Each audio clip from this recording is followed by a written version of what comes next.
As a first-generation Chicana, I grew up in the border of the San Ysidro and Tijuana region. Soy bien tijuanera. I crossed the border daily, all the way to my high school years. I can tell you that I have experienced and witnessed oppression throughout my entire life, even beyond that border. Yet things have happened to me in other parts of the United States, and these have always reminded me of the experiences I had at the physical border, where I personally witnessed the abuses and humiliation that the fluffed up border patrol agents would put people through daily, including my family, yes, even with papers, even as US-born citizens.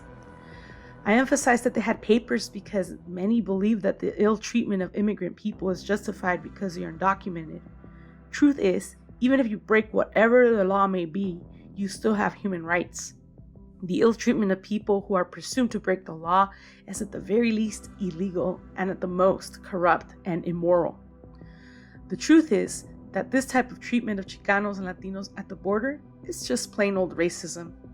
Racism stems from the limited views a person may have about another human being simply based on the color of their skin, phenotype, and even language or accent. Also, these ideas are related and linked to a form of seeing and doing in the world that relates back to a racist mythology, an imaginary hierarchical organization of the human species based on ethnic identity. And we will be referring to this phenomenon as the logic of coloniality.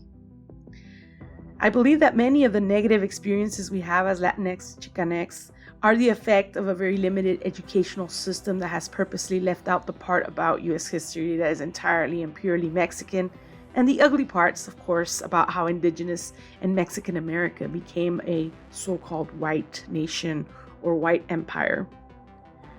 Many boomers were brought up by television and by an isolated consumption of media.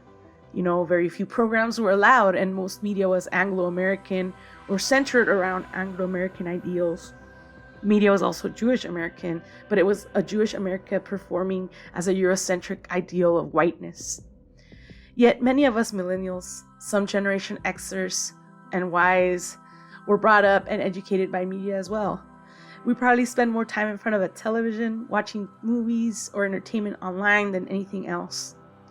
In addition to having our history censored in the classroom, though, online and digital media has provided now independent forms of media, personal channels that add to what used to be an even more limited and truly ridiculous way of representing Chicanos and Latinos.